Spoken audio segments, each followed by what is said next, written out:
have two programs. One, it starts at 10 o'clock in the morning, and that it ends at the time of the Dhuhr and Asr prayer, and lunch will be served. And the night program will start as usual with the Maghrib and Isha prayer, and that's going to be our last night of the program. So our programs are going to continue inshallah till then. If you have any suggestions or anything that, any complaints, please see me. We are here to provide the best for our dear Muslim and Muslim brothers and sisters, inshallah. I wanted to mention something tonight. We are having our dear sister Alvari. I hope she's here now. خانم الواری تشریف دارن؟ خیلی خوب، عالی. We are honored to have her with us tonight for Farsi speech. Although it's going to be short, not that long. And of course, we are honored to have Sayyid Hadi with us. He's going to be doing the first speech, and the second speech is going to be done by her. I really would like to see all of us to stay until the end of the program, because we tried hard to provide Arabic and Farsi lamentation. So please stay with us. I remember Sayyid Mustafa al-Qazwini hafidhahullah once told me that when he was in London, and Ayatollah Behbahani came to London for some treatment, medical treatments. And when he was doing those treatments at nighttime, when he was in one of the majalis where Sayyid Mustafa al-Qazwini was having a speech and program, he asked, Ayatollah Behbahani asked Sayyid Qazwini, Sayyid Mustafa to recite, for Imam Hussein alayhi salam. Sayyid said, I don't know how to say it in Farsi. He said, it doesn't matter. Say it any language you want. As long as we hear you, that will give blessing and barakah to the program. So, although, some people might not understand the Farsi, but you will get the reward for that. And those of you who do not speak Arabic, you're going to get the reward when Arabic is recited, inshallah. One more thing, and then I will invite our dear Sayyid Mehdi to the podium, is in order to provide the best food, enough food, because we had a couple complaints, that the food is not enough. Although we believe that the food that we give here definitely is not enough. But it is, the importance of it is because of the barakah of the food of Imam Hussein. Many people, they really come to this, they have belief in this mosque, they have seen some, some results of it.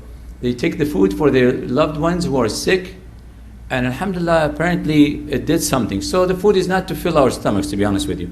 It's just something for barakah, and even for that, we need your help. So we can provide this every night, inshallah, until the day of Ashura. Please help me out and invite Honorable Sayyid Hadi al-Qazwini to the podium of the salawat.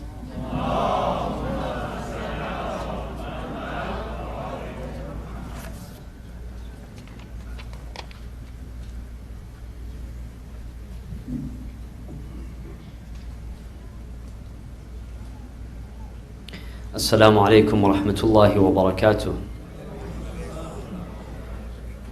أعوذ بالله من الشيطان الرجيم.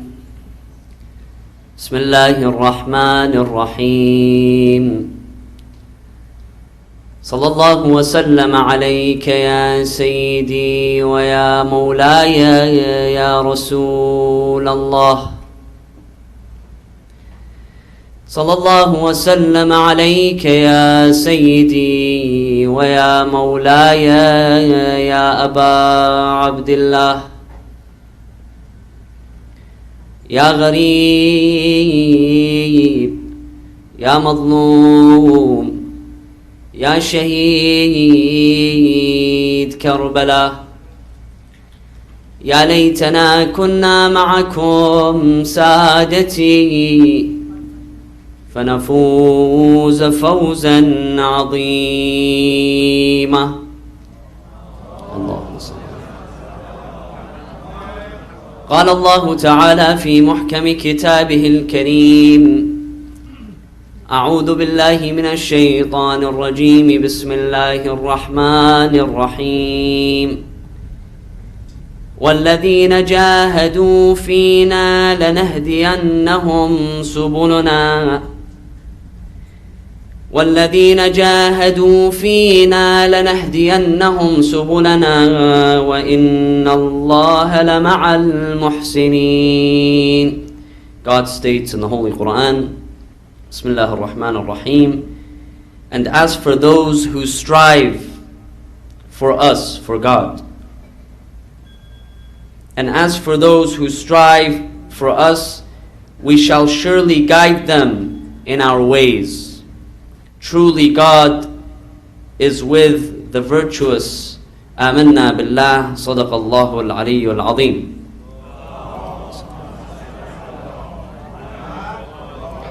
Once again, let us enliven and enlighten our hearts, our minds, our gathering with the remembrance of the Holy Prophet and his purified progeny. Sallu ala Muhammadin wa ali Muhammad.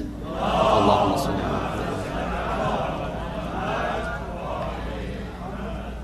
For many, over the course of Islamic history, the legacy of Imam Hussein alayhi salam is seen as one of resistance to injustice and oppression, as well as one of activism with the objective of reforming individuals and society towards that which is better. And thus, resistance, activism in the name of Imam Hussein are higher values and principles that the Imam and his movement represent in Islam. Now, the questions that come up for many of us today in the 21st century are the following. One is, how do we draw inspiration from Imam Hussein alayhi salam today in a time and place that is in some ways similar to the time and place of Imam Hussein, but in many ways different than the Imam's time and place and context? Two, can Imam Hussein's values, the principles that he represents, the lessons that he represents, can they be employed for those who seek activism today? And three, how do we introduce Imam Hussein and the values that he represents, either directly or indirectly? How do we introduce them to society today? And so tonight, I'd like to spend our time together, inshallah, by introducing 4 elements of what I call Husseini activism today. 4 principles, 4 areas, or 4 elements in which the life, legacy, and the lessons, the values and the principles of Imam Hussein alayhi salam and his mission can be utilized, can be employed in our lives and in our society today. The first of these elements is what I refer to as organization building. If we compare the structures of the religious organizations back home, where many of us came from, where we consider to be our homes, where we were born and raised, and where we migrated from, if we were to compare the religious organizations and the institutions of those countries, those places, to religious organizations and institutions here, in our home here, we find that there are some fundamental differences. Despite some similarities, there are some fundamental differences in their structures, in their missions, in their visions, in their objectives, and in their activities. So, for instance, when we look at one of the most important and perhaps the fundamental religious institution or organization back home in Muslim majority countries, that organization is perhaps the mosque, the masjid, or the Husayniyah. It is in this institution, in this organization, that most of, if not all of, what we call the religious activities, they take place. And so the masjid, the mosque, or the Husayniyah is restricted, is simply one that is a place of worship and or learning. When we want to conduct our acts of worship in congregation together, we go to the masjid, right? We spend time at the masjid. Many people, in fact, they perform all of their daily prayers at the masjid. I remember when I was in Qom, and some of you probably remember this from different places that you lived in, that there were many different masjids locally in every kind of neighborhood. There is a masjid. Some are larger, some are smaller. And some people, I remember that some of my own neighbors, they would go to the masjid for the 5 daily prayers. Every prayer they would go and they perform the congregational prayers at the masjid. The ritual acts, the acts of worship are performed at the masjid. It's a place of worship. Much of the religious education for those who are young and those who are older occurs at the place of worship, the masjid or the Husayniyah. The religious lectures, the events that are held in the holy months of Muharram, Safar, the month of Ramadan, and the various occasions throughout the year are usually held at this venue, at the masjid or at a Husayniyah, where people not only worship, but they are also educated. They receive their education, their religious education.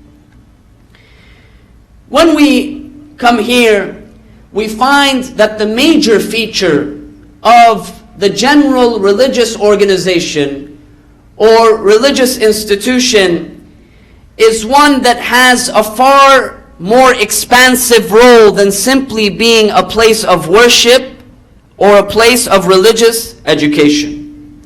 One that is focused in large part on community building. Not just ritual, not just worship, not just religious education, but on community building. And this is why, if we take, for instance, the example of Christianity, or if you take the example specifically of Catholicism, you find that here in the United States and elsewhere in the world, that the Catholic Church is not just one, its functions are not just restricted to what goes on in the church, the building of the church itself. That its activities, they expand to community building, to the establishment of hospitals, for instance. I read recently an astonishing statistic that tells us that the Catholic Church across the world, across the globe, it manages up to 25% of the global healthcare institutions. Thousands of clinics. If I recall correctly, the number, if I recall it, 18,000 clinics. Over 5,500 hospitals that are managed, that have been established by the Catholic Church. We go to all of the different schools that have been established. Elementary schools, primary schools, high schools, universities, colleges. In fact, many of the universities and the colleges here, if we look at the United States, if you go and you read about their history, you find that they sprang out of a religious institution. Many of them were religious institutions of education. And then some of them, they continued that legacy. Others then became secular. But if you go back to some of the major institutions of higher education, colleges and universities, you find that they were established as a religious organization, as a religious institution. Many of the charities, the prominent charities, locally, nationally, internationally, are extensions of the Catholic Church and other religious organizations, other religious traditions. And so here, the religious organization or institution has a much more expansive role and influence that goes beyond the corners of the place of worship itself and what goes on in the place of worship. Many today, brothers and sisters, within the Muslim community, we find that many today are satisfied with the status quo. They're satisfied with thinking locally. They're satisfied with what they have produced in terms of the number of Islamic centers and mosques across the nation and the programs that are restricted to them.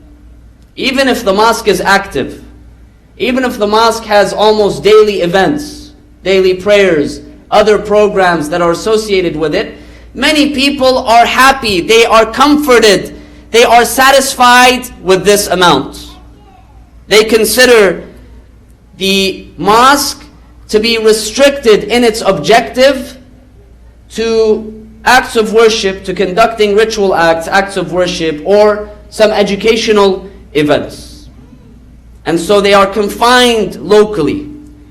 And it's important for us, brothers and sisters, as a Muslim community, that we expand our thinking. We move beyond just the local level.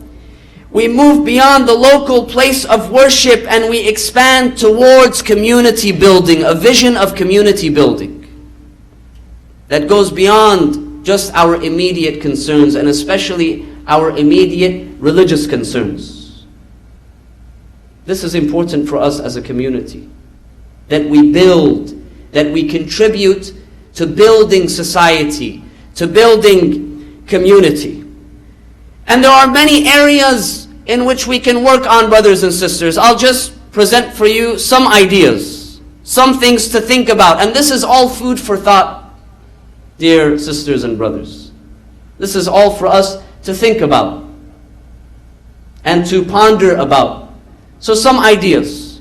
Where is it that we can work on building community? One area is in education and providing support for educational initiatives and for students. We have students in our community. They go to school, right? An important aspect of their education is that they have a support network, that they are able to be tutored, right? Some people, for instance, some students in certain subjects, they have more difficulty than other subjects. Right? I remember in my childhood, I had difficulty with math. I hated math. I still hate math. Right? I remember requiring extra work. I required extra work to help me with math. That's why I went into the humanities, as far away as possible from mathematics. Math is important. I have some people, specialists in math, who are giving me bad looks now. Math is important, right? But this is one topic, this is one subject, and everyone's different. It requires support. And so we find that students require tutoring. They need to be tutored in some cases. Another important aspect of this is after-school programming. The society that we live in now is one that not only focuses on the importance of education, but on what is known as extracurricular activities. All parents know this, right? Are your students involved in extracurricular activities or not? This is important for us. Can we provide after-school services for students? Tutoring services for students to help them when it comes to preparing our students, our youth, to go on to college and to university, many parents who have students at that level, or their students have gone on to university or college, they know the importance of preparing for college. Not just doing well in school, but the extra steps that are necessary in order to be competitive and in order to prepare yourself for college and university. These are all important. And so part of community building is that we work on developing organizations, systems of support to help students, to promote education, to give students a boost. This is important. And especially within the Islamic tradition that focuses so much on pursuing knowledge and education. This is an important area that we can work on in building community. Another area is marriage. And there are many things that we can discuss regarding community building and how it relates to marriage and marriage services and counseling. And inshallah, in the upcoming nights, I'll dedicate specifically one night to discussing some of these things. This is another area, marriage. Another area that's important is mentoring. This is kind of related in a way to education, to identity building, youth mentoring. There are many programs out there that help youth in developing their identities and strengthening their identities. Brothers and sisters, it's a difficult world out there. It's a very difficult world. When our young, they go to school and they're in the outside world, they face many different challenges. And sometimes as parents, we may be unaware of many of the challenges that our young face. They may not even tell us about them as parents. But there are many challenges. And in order to overcome these challenges, we have to be able to have and help develop a strong identity, a strong personality. This is very important. And one of the best ways to do so is through mentoring programs. Through programs where within the community, those who are trustworthy, those who have experience, that they can help mentor the youth. They can help guide them. They can be a good resource and a role model for them. And there are other programs out there, but this is very important. Sometimes what ends up happening is that we see this in the mosque, that children are brought at a young age, and they're educated in the weekend school, right? And they're taught all of the basics, but then there comes a time where suddenly they vanish. They don't appear at the mosque anymore. They don't attend for a period of time. And sometimes this is due to the insufficiency of the mosque in providing a place for them so they can develop their identity. They're dealing with all sorts of challenges that make it more difficult for them to hold on to their Islamic identity and their values. And then some of them, if they're lucky, they realize later on. They realize what they've been missing out, what's important for them. It's important for us that we work towards community building. There are many areas that we can talk about, brothers and sisters. Of course, we also have to be realistic. We know that as a Muslim community, and as followers of the school of Ahlul Bayt, especially that we are a minority. Sallu ala Muhammadin wa ali Muhammad. Ahlan wa sahlan مولانا تفضل شرفتم. أهلا وسهلا بكم حياكم الله. صلوا على محمد وآل محمد. We know that as a Muslim community and as followers of the Ahlul Bayt alayhim as-salam, that we are a minority in this place that we live in our home. We're a minority, faced with a great majority. And that for some, not all Muslims, but for some of them, that we are relatively new to this land and to this place. And so we may not yet have developed the stronger roots that other religious communities may have developed in relation to us. And so some of this means that in some areas of our activism, of our lives, of our society, we're still in the infancy stage. And we can't expect to start running. You have to learn to start walking. You crawl, and then you walk, and then you begin to run. We're not born with the ability to begin running immediately. But being new and being a minority should not preclude us from moving beyond local and immediate thinking and thinking in the long term. We have to think. We have to think not just about ourselves and our communities, but our children and our grandchildren and the generations that come later.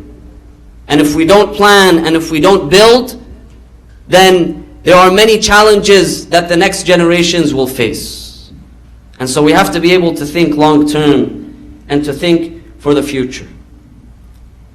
And brothers and sisters, our community, we don't have excuses. Why? Because our communities, they have lots of talents. We have a lot of hidden talents in our communities.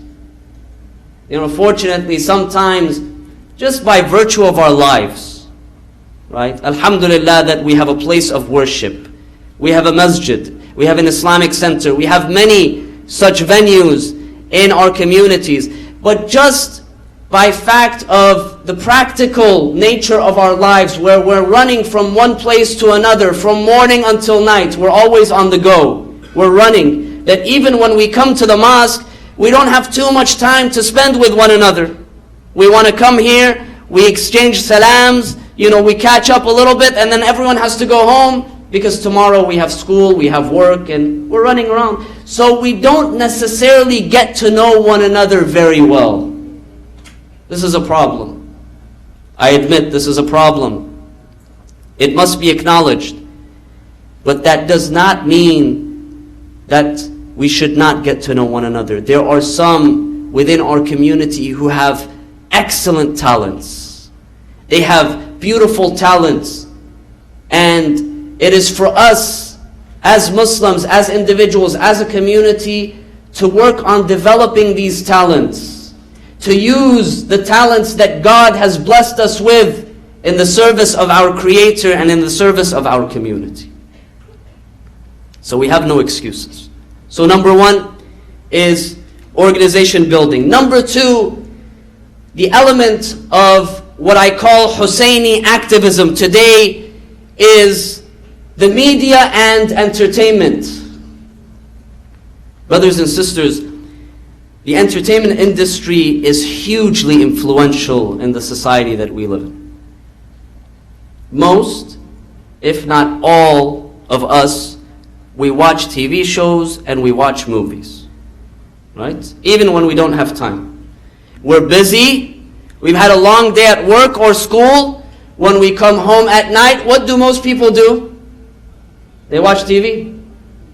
They are geared towards entertainment. They watch TV shows. They watch movies. Even if you don't have cable, this is why lots of these new products and streaming services, Netflix, Hulu, Disney is coming out, Apple, all of these are on the rise. I read recently that Netflix has now 150 million subscribers. That's a large number, right?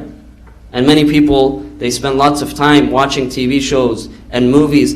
And so the entertainment industry is hugely influential. This is why most of us, if you were to ask them certain things about, biology or physics or geography or what, we may not be able to answer, but ask people about TV shows, actors, actresses, the entertainment industry, and they'll start dropping names left and right. We know it. And part of the entertainment industry is the sports industry and so on and so forth. It's hugely influential, incredibly influential, and it is one of the most effective mediums for propagating awareness, either good or bad. The knowledge and the awareness that is propagated could either be good or bad, but it is one of the most effective tools. And this is why we find that those communities that took advantage of the entertainment industry and of media, and they were able to contribute, that we find that most of those communities now, they're accepted completely as mainstream within society. How? Because people saw them on TV. Because people watched them on TV shows and in movies, and they got used to seeing them and identifying and understanding them. And so they became mainstream. So the question is, how can we contribute to the entertainment industry? How can we contribute to media? There are many existing media outlets that are promoting the teachings of Islam and the school of Ahlul Bayt in the English language and in other languages around the world. Some are doing excellent work. It's part of our responsibility to contribute, to support these media outlets. For instance, we have a channel that most of us probably know, if not all of us, is Ahlul Bayt TV.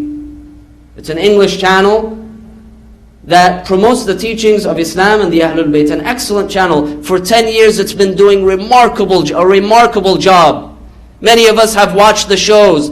Many of us have watched the impressive documentaries that have come out. This is one example. I'm just giving an example. It's not restricted to this. This is an example that we encourage and that we support existing media outlets, and that we move beyond to work on others, to be creative in the ways that we can present Islam and the Ahlul Bayt, peace be upon them, to the public. Different ways, creative ways. In some cities, probably you've probably heard of this or seen this, some examples, that in some cities there are banners that are placed in the cities, in the main streets of the cities, or in major places. Recently, I saw photos of Times Square, New York City, one of the most important places. There were banners on the TV screens promoting Ashura, promoting Imam Hussein. This is excellent. This is an excellent initiative. There are many who have worked to promote some teachings of Islam on, the banners. How many people drive on the freeways here in Los Angeles? Back and forth on the 405, on the major freeways. How many cars pass by daily? How many advertisements do we have on the side?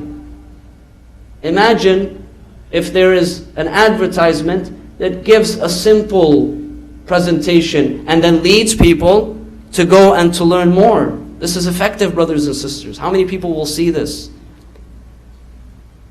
And so this is one idea, and there are many other ideas. We have to be able to take advantage of the latest forms of media. Many people now on the go, no longer do they have time to listen to long speeches, long lectures.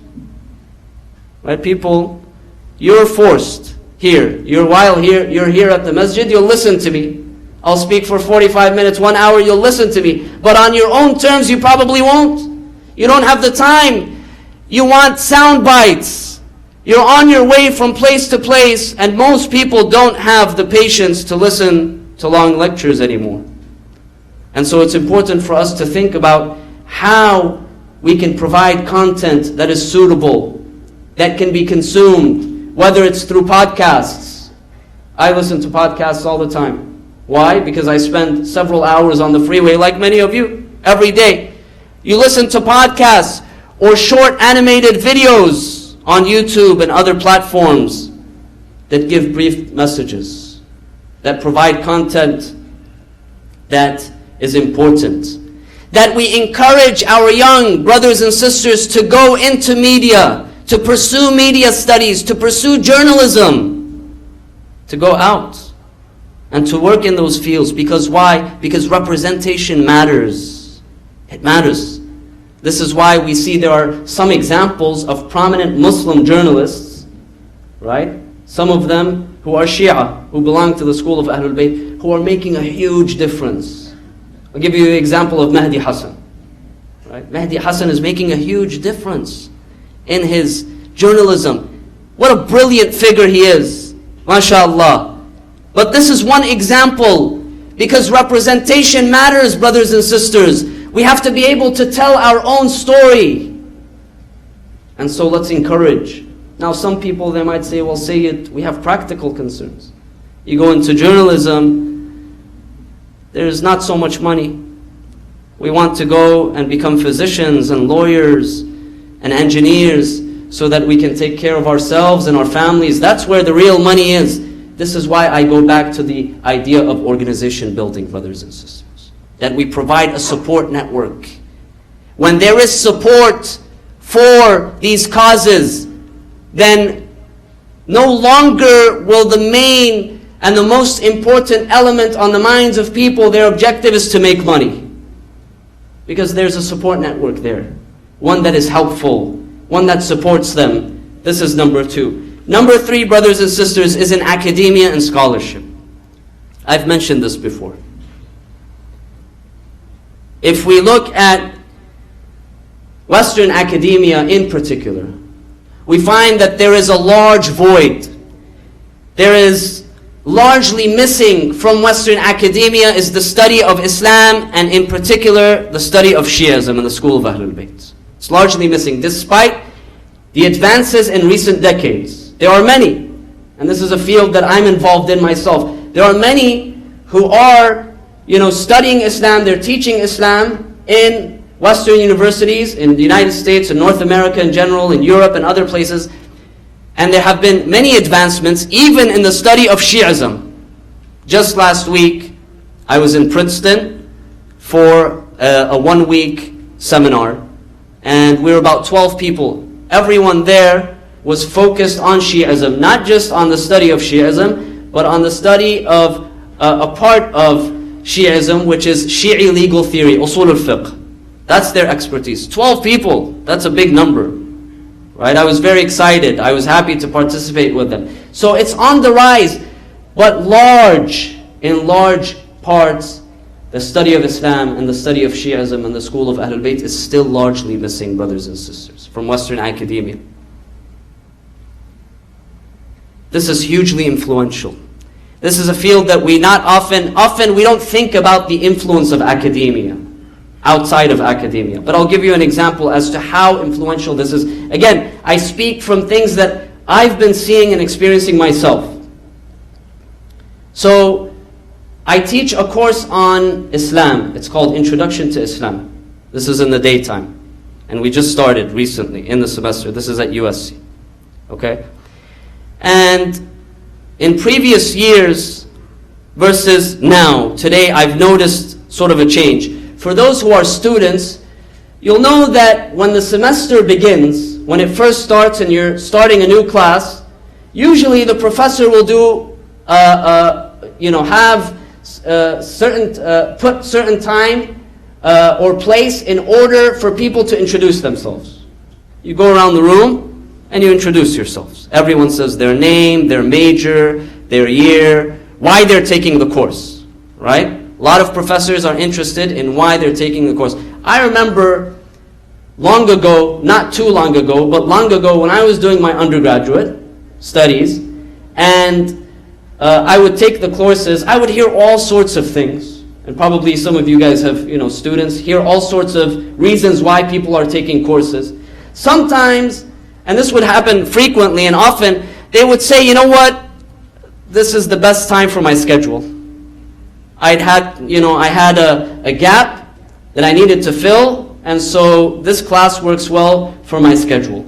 Some of them because it's a general education requirement, and for other reasons, showing that the students, at least some students, were not necessarily interested in the topic per se, but for other reasons, for expediency.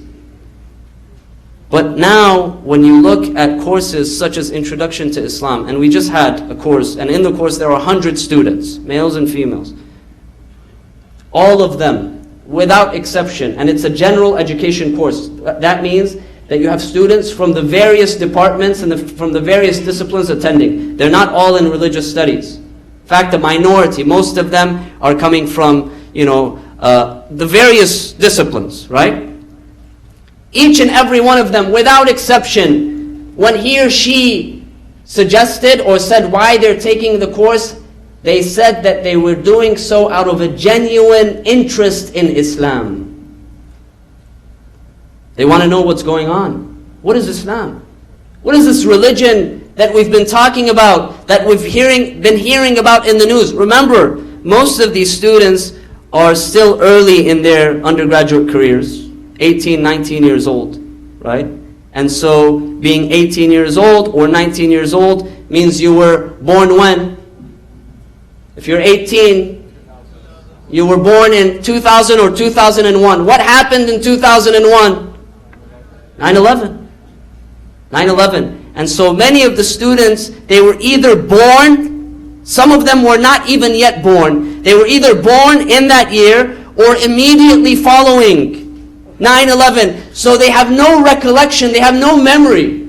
It's kind of shocking for me, right? It's one of those things that, I remember, and many of you, most of you probably, remember so clearly.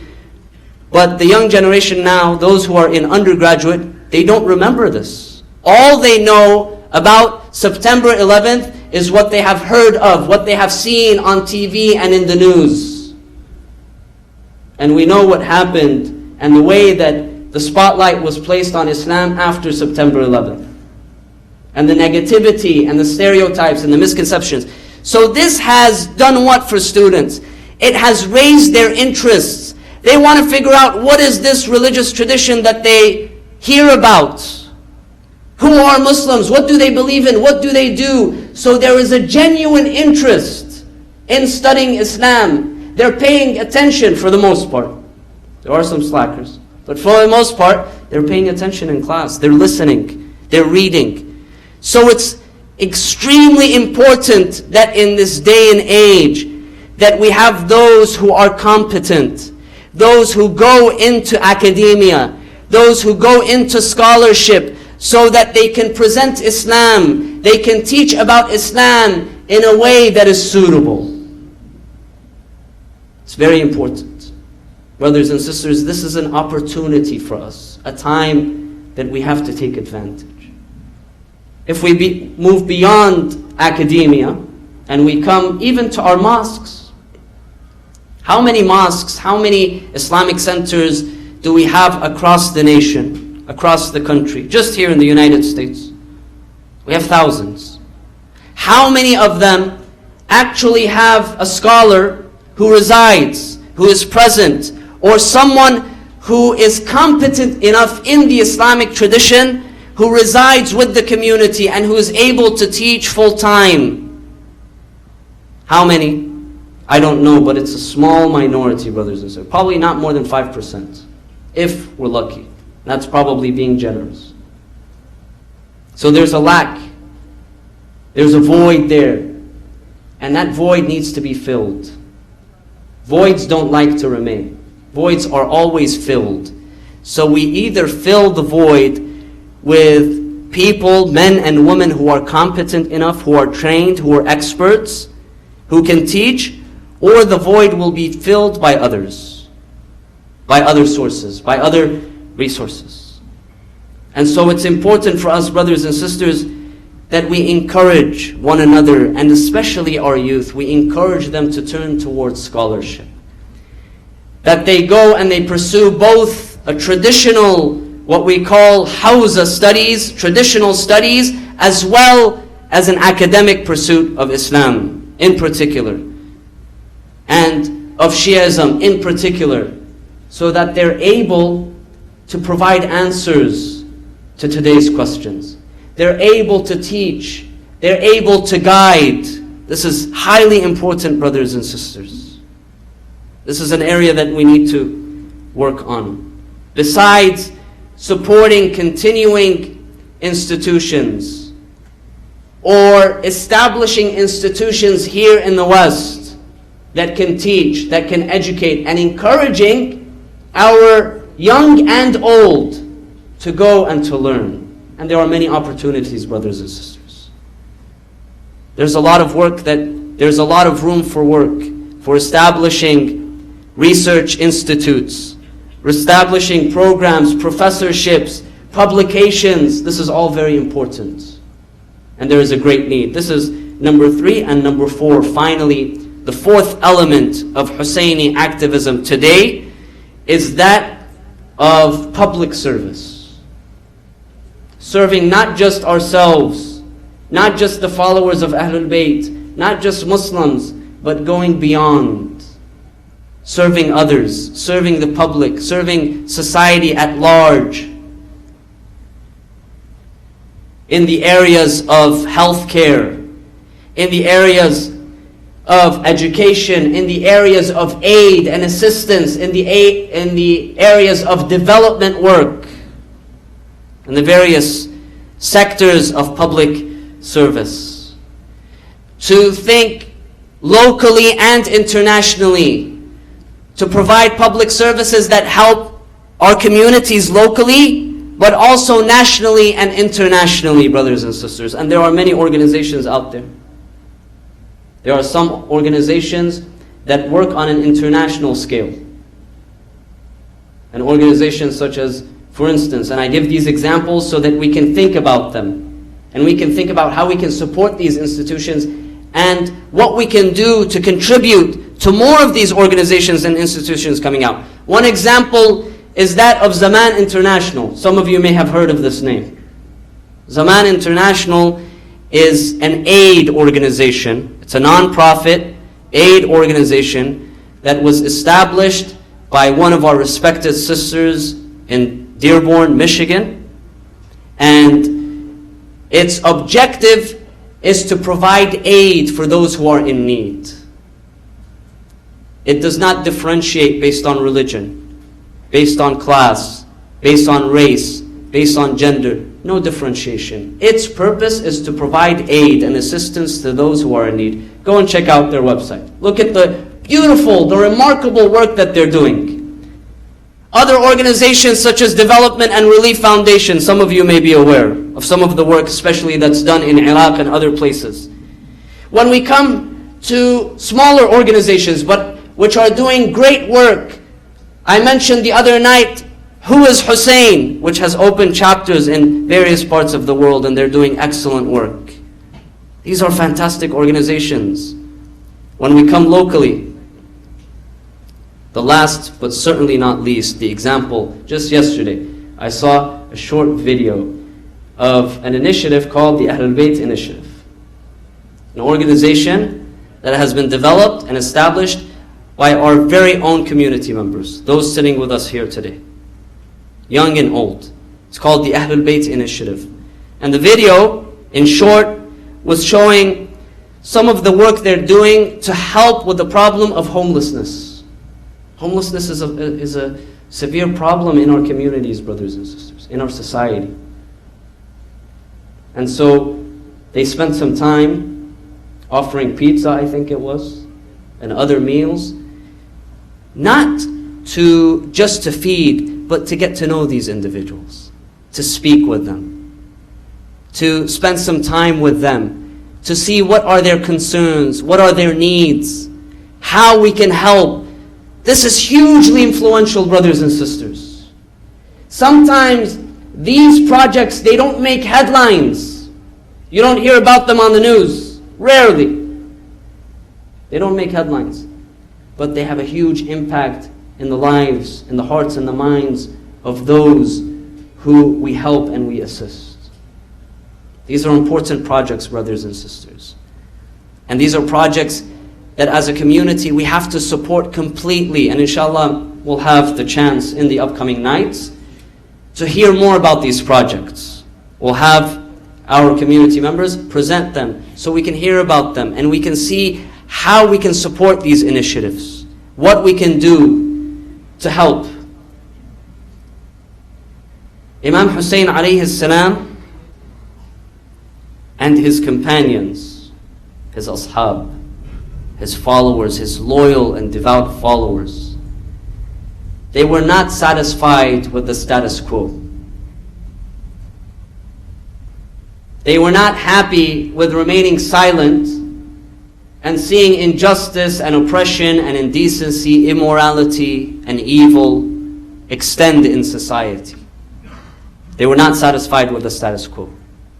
And so They expended everything that they had, their resources, their time, their efforts, their entire lives, their whole lives.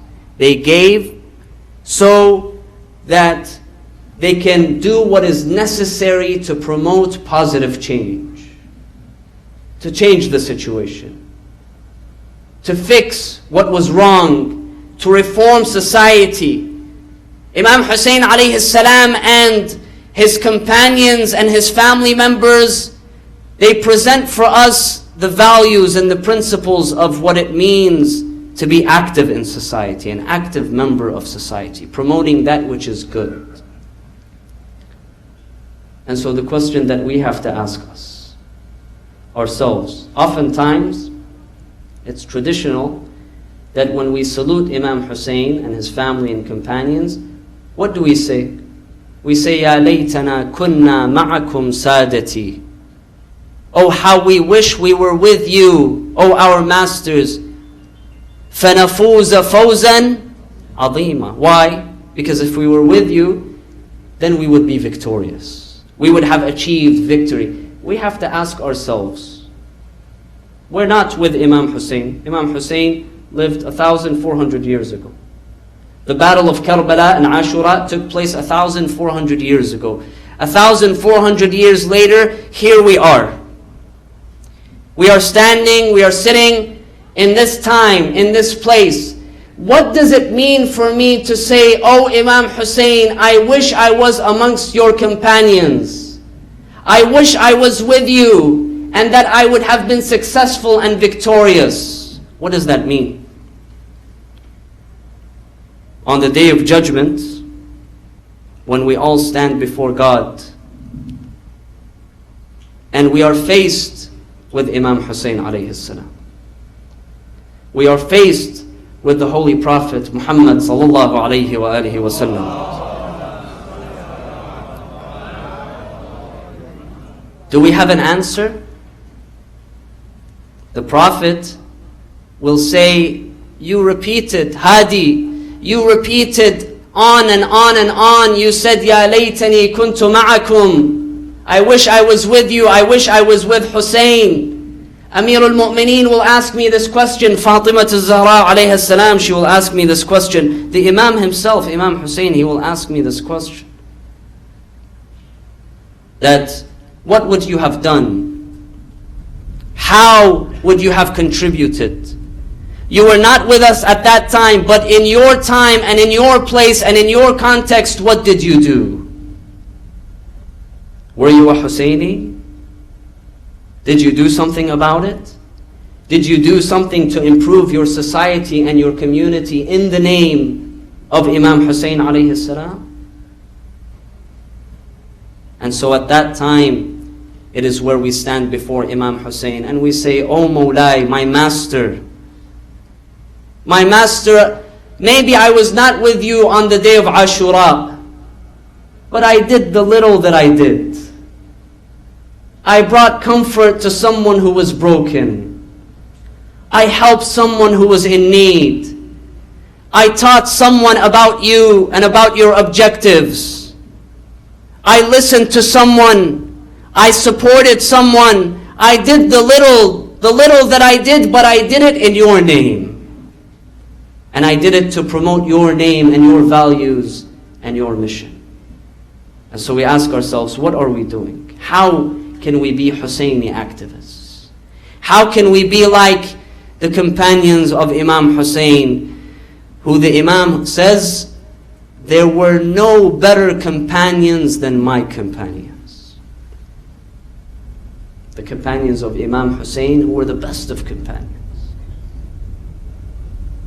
Look at the night of Ashura, the eve of Ashura, the night before Ashura. The traditions, they tell us that the camp of Imam Hussein alayhi salam, it largely remained awake that night, throughout the night. That those in the camp, they were engaged in reflection. They were engaged in prayer. in seeking forgiveness. They were engaged in thoughts. Some traditions, they tell us that Imam Hussein, he approaches his companions on the eve of Ashura. And he looks at his companions. They are all gathered. They are all there. And they all know what is going to happen. This was not a surprise for them. They had already been prohibited from the water for a couple of days. The army of Yazid had surrounded them. Umar ibn Sa'd, the army of Umar ibn Sa'd had surrounded them in the thousands and thousands. They knew what was happening. It did not come to them as a surprise. But Imam Hussein alayhi salam, he wants to show us a lesson, you and me, who will come later on, and we will reflect and we will think about those events. He turns to his companions and he tells his companions, "Oh my companions, this army has come for me. I am their object. They have come for me. And I want to give you the time now, the chance now for you to leave." They're not after you, they're after me. For you to go back. Go back to your families, go back to your children. You are free, I give you permission, and I will not hold you accountable for you to leave. The traditions, they tell us that not one of them moved. They all remained in their place. They all stayed in their place. And they turned to him, they told him, "Ya Mawlai, O our master, O our dear Hussein, how is it in our conscience, in good conscience, how can we turn our backs against you? We came with you the whole time, all the way until here. We were with you. We did not betray you. How is it that now, during these final moments, we would leave you and we would betray you? By Allah, we will not do this. We are with you to the end. And what will life be? Suppose that we continue to live after you. Suppose that we went to our families and our children and to our businesses. What will life be after you, O Aba Abdullah? What kind of life will this be? This will be a dark life, a life not worthy of living and pursuing. And so they remain loyal to Imam Hussein alayhi salam. And then the day of Ashura comes. And one by one they show their loyalty and their bravery, their courage. On the morning of Ashura, Umar ibn Sa'd, he attacks the camp of Imam Hussein. We are told with many arrows. Many of them, they strike the companions first.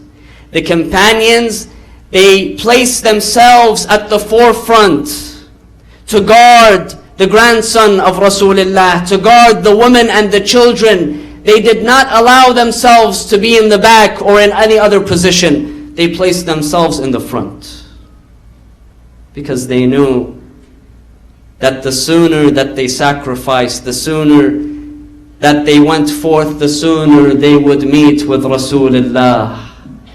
The sooner that they would turn and they would stand tall and proud before Rasulullah, before Fatima al-Zahra alayha salam, showing their sacrifice. So they stood. The traditions, they tell us that the arrows, many of them, they hit the companions and in large numbers they fell. That they were hit and they were hurt through the arrows and many of them died. But what kind of companions were they? We are told the story of one companion by the name of Al-Hurr Al-Riyahi. What do we say about someone like Al-Hurr? Al-Hurr, who we all know, he was the leader of the specific retinue, the army that diverted Imam Hussein from Kufa to Karbala. He was the leader, the commander of that army. We are told that as they are preparing for battle, they see a figure coming from the enemy side, approaching the tent of Imam Hussein. Al-Abbas alayhi salam, he goes out to see who is this. He asks him to identify himself. He identifies himself. He tells him, what is it that you want? He tells him, I want to meet Al-Hussein alayhi salam. I want to speak with him. I have something to tell him. So Al-Abbas, he informs Abi Abdullah, Imam Hussein alayhi salam. He comes out and he asks him, oh man, who are you? He tells him, my master, I am Hur. I am the one who brought you to this land. I am the one who brought you here. It is because of my actions. The Imam tells him, what is it that you want? He tells him, my dear Imam, I am here to be the first one to fight alongside you. I saw myself between heaven and hell, between the hellfire and between the paradise. And by Allah, I will never choose the hellfire over paradise. And so he seeks forgiveness from Imam Hussein. He tells him, my dear Hussein, forgive me for my actions. And in order to make up for some of my actions, I want to be the first one to go out. The traditions, they tell us that Al-Hur, he goes out and he fights so courageously until he is struck, he falls. And he calls out, he salutes Imam Hussein, Assalamu alayka ya Aba Abdullah. Imam Hussein, he comes rushing to Al-Hur. He comes rushing to him. He takes him, he places his head in his lap. He begins to remove the dust and he begins to remove the blood. And he tells him, oh Hur, may Allah bless you. May Allah bless your mother for naming you Al-Hur. You are truly free in this life and in the hereafter. The traditions, they tell us that one by one the companions, they go out fighting valiantly for Imam Hussein. One by the name of Wahab, we are told that he and his family had just converted to Islam. They were previously Christians. They had converted to Islam. That they come out. Wahab comes to Imam Hussein. He tells him, oh my master, give me permission to go out and to fight. The tradition tells us that the wife of Wahab, they were also newlyweds. They were newly married. That the wife of Wahab, she comes out and she tells him, my dear Wahab, please don't go out. Please. It's very difficult for me to lose you. I cannot bear losing you. Please do not go out. Wahab's mother, she comes out and she tells him, oh my dear Wahab, do not listen, do not allow anything to come between you and the protection of the grandson of Rasulullah. Go out and fight. Wahab goes out and he fights until he is injured, until he is bleeding. He comes back to his mother. He says, oh my mother, are you satisfied with me? She tells him, oh Wahab, I will not be satisfied until I see you have sacrificed yourself for Imam Hussein. He goes out and he begins to fight once again, so courageously. Suddenly, as he is fighting, he notices he is fighting. He in fact gets struck and he falls. And he notices that his wife is coming out and she is calling him. She is telling him, oh Wahab, continue to fight for Rasulullah. Continue to fight for Aba Abdullah. He turns to her, he says, oh my wife, it was only moments ago that you were prohibiting me. You were telling me not to go out. What is it that changed your mind? Why are you encouraging me now? She tells him, oh Wahab, do not blame me. I heard the cries of the women and children. I heard the cry of Imam Hussein saying, Ala hal min nasirin yansuruna. Inna lillah wa inna ilayhi raji'un. وسيعلم الذين ظلموا آل محمد أي منقلب ينقلبون والعاقبة للمتقين. صلى الله وسلم عليك يا سيدي ويا مولاي يا أبا عبد الله. صلى الله وسلم عليك وعلى الأرواح التي حلت بفنائك. عليكم مني جميعا سلام الله أبدا ما بقيت وبقي الليل والنهار، ولا جعله الله آخر العهد مني لزيارتكم. All together, brothers and sisters. السلام على الحسين وعلى علي بن الحسين وعلى أولاد الحسين وعلى أصحاب الحسين. السلام عليكم جميعا ورحمة الله وبركاته. وإلى أرواح المؤمنين والمؤمنات نهدي جميعا ثواب سورة الفاتحة مع الصلوات.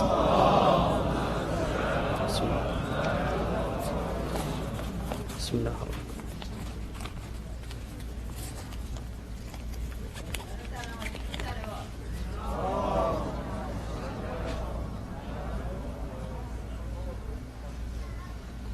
Thank you very much, dear Sayyid Hari Qazwini. May Allah protect you and your family.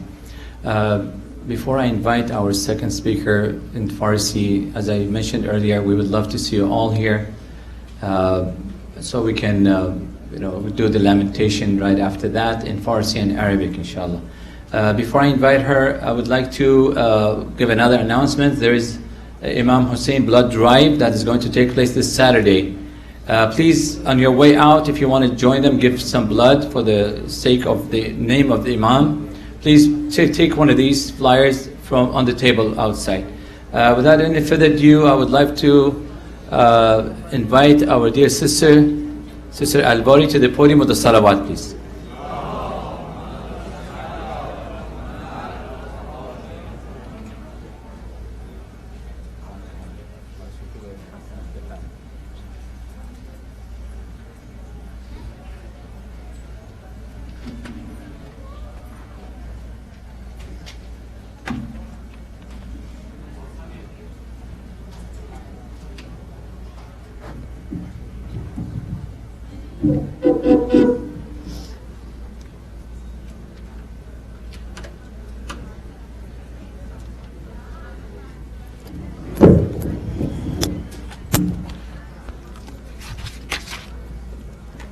سلام علیکم.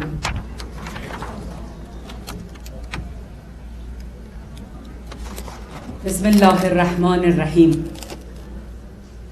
قبل از اینکه صحبتم رو شروع کنم، صادقانه با همتون در میون میگذارم که خودم رو در این جایگاه نمیبینم. ممکنه من خیلی جاها صحبت کرده باشم، ولی در مسجد و در خونه خدا به هر علتی اگر اینجا هستم، امیدوارم که خداوند و امام حسین سلام الله و اصحابشون از این دعوتی که شده منو یاری کنن که اون چی که دوست دارن به زبون من جاری بشه و من بتونم اینجا با شما عزیزان در میون بگذارم. یادم یک بار به صحبت یه عزیزی گوش میکردم، گفتن یکی رفت روی منبر، عزیزان اومدن ازش شروع کردن به سوال کردن. سوال اول رو پرسیدن، گفت بلد نیستم. سوال دوم رو پرسیدن، گفت بلد نیستم. بعد گفتن تو که بلد نیستی رفتی اونجا چی کار کنی؟ گفت والا اگر قرار بود به تعداد اونایی که بلد نباشم میشستم که باید تا آسمون میرفتیم پله ها. حالا من به تعداد اونایی که بلدم اومدم پله سوم نشستم.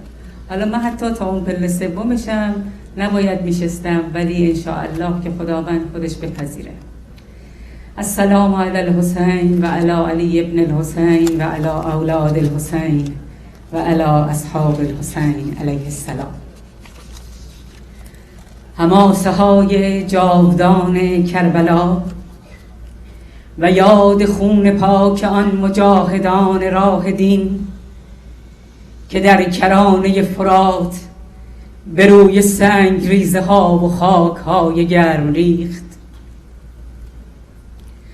و بستر زمان و چهره فرات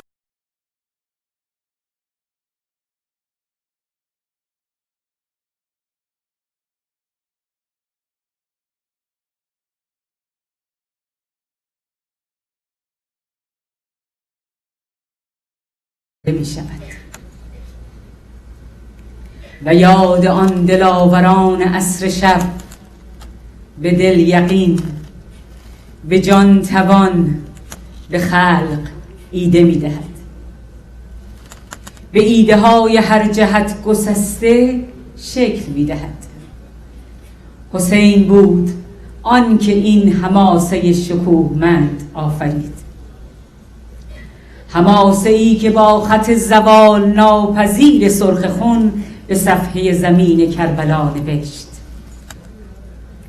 حسین بود آن که گفت زندگی عقیده است و یک جهاد دائمی به راه آن. حسین بود آن که گفت اگر که دین جد من به جز به کشتنم نمی شود به پا، اگر نهال تازه پای دین حق نیازمند خون پیکر من است، کنون من و نبرد و تیغ‌های تیز. حسین بود آن که گفت مرگ در چنین زمان که ظلم چیره گشته است و حق و عدل و داد و دین در آستانه زوال هست و هر کسی به گوشه‌ای خزیده است و سر به زیر لاک خویش برده است، برترین سعادت است و برترین سعادتی که میتوان به آن رسید در چنین زمانه‌ای شهادت است. حسین بود آن که گفت یا که من و یا یزید، و ما دو تن که مظهر دو مسلکیم و ما دو تن که تنبل دو مکتب مخالفیم، نمی شود کنار هم قدم به راه واحدی نهیم. منم امام راستین، اساره تمام جلوه های دین و ننگ بیعت یزید هرزه را نمی خرم و دست دوستی به او نمی دهم. حسین آن که نام او و یاد او و یاد کربلای او و پرچمی که بر فراز بارگاه کبریاییش در اهتزاز هست، جوششی به خون خفته می‌دهد.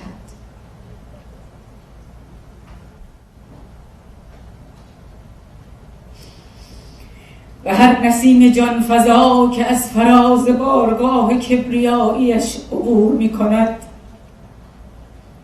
پیام جنبش و امید را به خلق‌های بسته در تناب ضعف می دهد.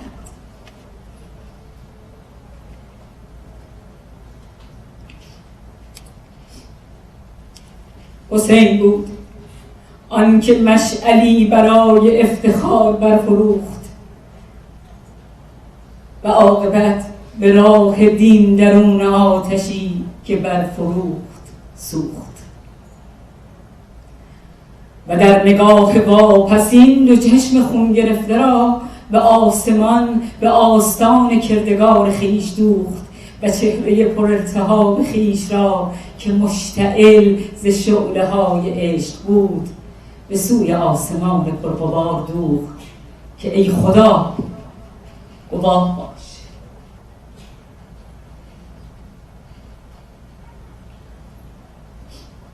که ای خدا گواه باش، گواه باش ایزدا که بار انقلاب را به دوش خود کشیدم و هر کرا که داشتم فدای دین پاک تو نمودم.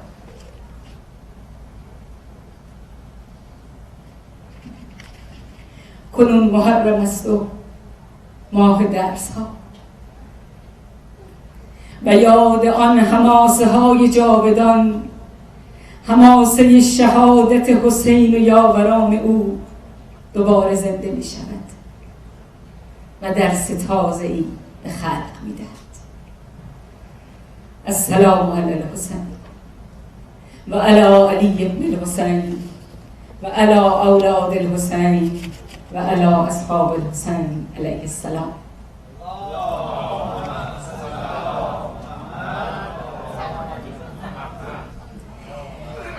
بار دیگر محرم هست و توفیقی دست داده که در این مجالس و این گرد همایی ها شرکت کنیم و این حماسه بزرگ رو دوباره مروری بکنیم. اگرچه که پیام این حماسه این هست که کل یوم عاشورا و کل ارض کربلا، ولی معمولا در این ایام فرصت بیشتری فراهم هست تا از این معلمان بزرگ تاریخ بهره بیشتری بگیریم و نگاه و نگرشی عمیق‌تر به زندگیشون داشته باشیم. و حالا که این سعادت رو داریم با نامشون آشنا بشیم، حالا که این توفیق رو داریم که در دلمون محبت به این عزیزان رو داشته باشیم، چه بهتر که بتونیم با روش زندگیشون آشنا شیم و از پیروان راستین راهشون قرار بگیریم. واقعا این حسین کیست که عالم همه دیوانه اوست؟ این چه شمعی است که جانها همه پروانه اوست؟ به سخن عالمی گوش می‌کردم، میگفت در مجلسی چندین سال پیش در دانمارک دعوت شدم. موضوع جلسه این بود که ارزش واقعی انسان چیست؟ جامعه شناسای زیادی در اون مجلس حضور داشتن و هر کدوم نظری رو میداد. نوبت به من رسید. گفتم اگر میخواین قیمت راسترسکی انسان رو بدونید، ببینید اون انسان به چی علاقه داره. به هر چی علاقه‌منده ارزشش هم همونقدر. اگه به این مادیات و روزمرگی علاقه‌منده همونقدر میارزه، اگر اون چیزی که بهش علاقه داره اوج داره، کمال داره، به خدا رسیده، همون اندازه میارزه.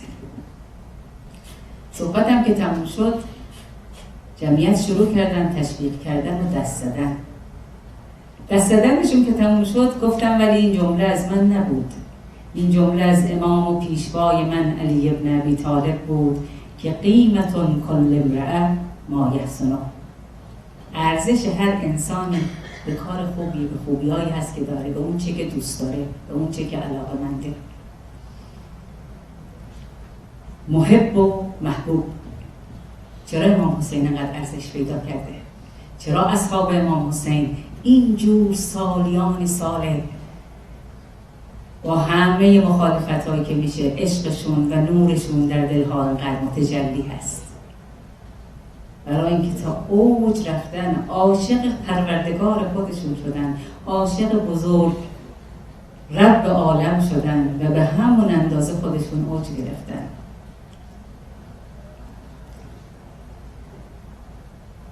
ما هر کسی رو میتونیم از علاقه ها و وابستگی هاش بشناسیم. یه نگاهی در این مجالس به خودمون بندازیم، ببینیم واقعا ما علاقه به چی داریم.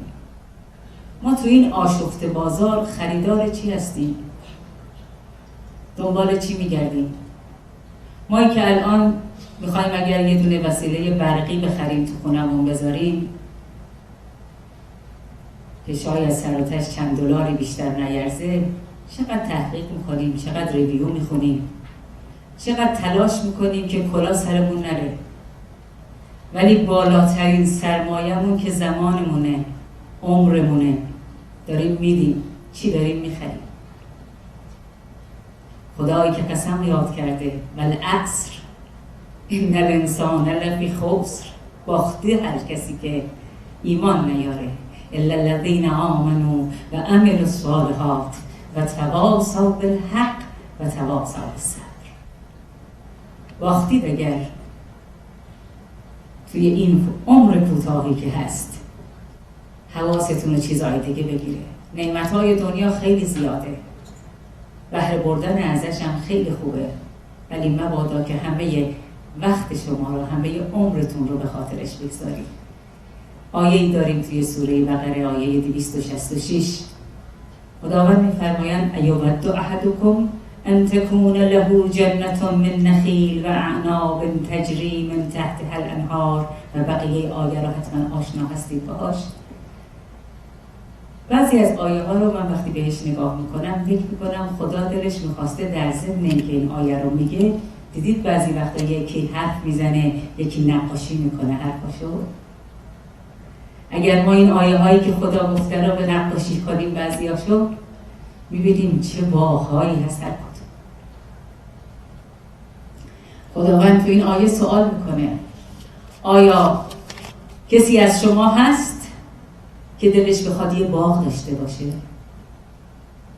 یه باغی از درخت خرما و انگور، یعنی هر چیزی که اون زمان خیلی با ارزش بوده هر کی دلش می‌خواسته داشته باشه. دوست داری یه باغ داشته باشی از خرما و انگور و زیرش درخت‌ها باشه و زیر این درخت‌هاش جوی‌های آب روون باشه؟ آدم بی اختیار جلو چشمش مجسم میکنه چه باغ قشنگی، هم زیبایی داره، هم سرمایه داره، هم امکانات داره برام. بعد هر نوع میوه‌ای دلت بخواد تو اون باغ باشه. بعد یه دفعه به پیری برسی، ضعف پیری بهت رو کنه. در ضمن بچه‌هایی داشته باشی که یا کوچیک باشن یا ضعیف باشن و نتونن از این سرمایه‌ای که تو بخوای براشون بذاری بهره ببرن. نه تنهایی، ممکنه یه دفعه یه بادی در بگیره، یه طوفانی در بگیره، آتیشی بیاد و این باغ تو همه رو بسوزونه و خاکستر کنه. و بعد میگه این مثالا رو برات میزنم شاید یه خورده فکر کنی. نعمت‌های دنیا همینجوره، با همه قشنگی‌هاش، با همه زیبایی‌هاش، برای دوره‌ای هست که بتونی ازش بهره ببری و بهره برسونی. وگرنه هیچ استفاده دیگه ازش نمیتونی بکنی. میگه اگر تمام هم و غمت رو بذاری و کالای دنیا رو بخری، رو دستت باد میکنه.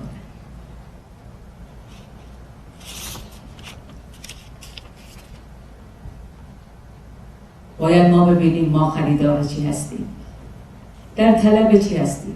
اولا هرچی که میخوایم بخریم، هرچی که دلمون میخواد داشته باشیم، باید ابتدا راجع بهش شناخت پیدا کنیم. امام حسین سلام الله اگر خریدار خداوند بود، در دعای عرفه خیلی قشنگ معرفی میکنه که چقدر شناختش نسبت به این خدایی که داره توی زندگی خودش دعوت میکنه، چقدر شناختش کافی و کامله. ما چقدر خدا رو میشناسیم؟ من وقتی که دینداری خودم رو با این چیزهایی که از زندگی این بزرگواران میبینم مقایسه میکنم، فاصله خودم رو خیلی زیاد میبینم. یاد یه داستانی میافتم، شاید شنیده باشید این داستان رو، برای بعضی از عزیزانی که در خدمتشون بودم گفتن. میگن یک بار یک کسی رفت یک پرنده خرید، یه توتی خرید، توتیشو آورد گذاشت توی قفس.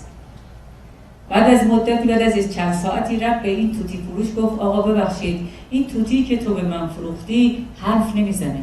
گفت تو قفسش آینه بذار، اگر آینه ببینه خودشو تو آینه میبینه خوشش میاد حرف میزنه. میگه یه آینه میفروشه بهش، میره میذاره تو قفس توتی. باز دوباره بعد از یکی دو روزی میاد میگه آقا ببخشید این توتی حرف نزد. میگه خب این دفعه من فکر میکنم اگر توی نردبون بخری ببری بذاری توی قفس، توتی حتما حرف میزنه. نردبون میخره میبره، برای بار سوم که میره و بهش میگه توتی من حرف نمیزنه، میگه این دفعه یه دونه تاپ بخر. توتی ها خیلی دوست دارن رو تاپ تکون بخورن و بازی کنن، این حتما دیگه توتی حرف میزنه. بعد از یه چند وقتی که داشت از جلوی مغازه توتی فروش رد میشد، یه دفعه صاحب مغازه اینو شناخت، اومد بیرون بهش گفت ببخشید توتی تو حرف زد؟ گفت نه مرد. گفت هیچی نگفت قبل از اینکه بمیره؟ گفت چرا؟ گفت از این مغازه‌ای که تو میری اینقدر چیز میخری غذای توتی نداره؟ اصلی ترین غذای ما برای این راه، به جای این کارهای حاشیه‌ای که بعضی وقتا من انجام میدم، اصلی ترین غذای من شناخت درست خداونده. اون چه که باعث شده این حماسه شکل بگیره، اون چه که باعث شده این عزیزا تا اون لحظه آخر با این همه مصیبت هایی که دارن تعریف میکنن نلرزن، نلغزن، روی پا استوار بمونن. مگه دعای امام سجاد نیست؟ طلبش چی بوده از خداوند؟ خدایا، ببینید چقدر میشناسه خدا رو. خدایا اگر مرا به زنجیر کشی و لطفت را میان مردم از من باز داری و چشم بندگانت را به زشتی های من بگشایی، به آتشم بیندازی، بین من و نیکان جدایی افکنی، باز هم امیدم از تو قطع نمیشه. من چقدر شبیه این دعا هستم. من چقدر این رابطم با خداوند تنگاتنگه. محبتت را از دلم نمیرانم. نعمتهای تو و پرده پوشیهای تو را در این دنیا هرگز فراموش نمی کنم. چقدر نعمتهای خدا رو میشناسم و چقدر ثابت قدم هستم در راهش. لقمان حکیم میگن برای در بارگاه یک سلطانی بود و اون سلطان خیلی این غلام رو دوست داشت و میدونست که لقمان خربزه خیلی دوست داره. در یکی از این فصل‌هایی که خربزه هم خیلی نایاب بود، یه خربزه خریده بود و برای اینکه لقمان رو دوست داشت این رو قاچ میکرد و قاچ به لقمان حکیم میداد. لقمان حکیم میخورد و تشکر میکرد. قاچ آخر رو خودش خورد، دید ای داد عجب تلخ این خربزه. گفت لقمان اون چی که تو هم خوردی همین مزه رو میداد؟ گفت بله. گفت بچه رو هیچی نگفتی؟ گفت من انقدر از دست لقمه های شیرین خوردم که دلم نمیاد گله کنم. ما از دست خداوند چقدر لقمه شیرین خوردیم و چقدر مجذوب این لقمه های شیرینش هستیم. عزیزانی که حماسه شکوهمند کربلا را آفریدن انسان‌هایی بودند با یک شناخت همه جانبه از خداوند. از هر چقدر این دوست داشتن و این بر اساس این طلبی که ما داریم از خدا بر اساس شناخت درست باشه، این رابطه 100% تنگاتنگ‌تر میشه. برای همین هست که این حدیث قدسی اون وقت برای ما معنی پیدا میکنه که من طلبنی وجده. هر کی منو بخواد پیدا میکنه و من وجدنی عرفنی. هر کی منو پیدا کنه میشناسه من و من عرفنی اشقنی.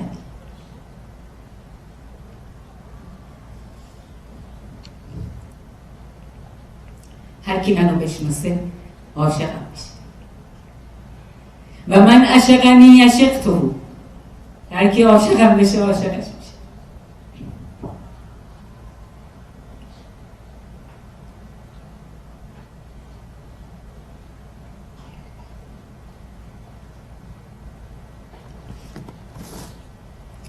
و من عشقته قتلته. وقتی عاشقش میشم دیگه کشته میشه، نه کشته جسمش، منیت ها درش کشته میشه. میگه عارفی گفت فاصله ما با خدا 2 قدمه. یکی اینکه از یه قدم از خودت بیای بیرون، قدم دوم میرسی به خدا.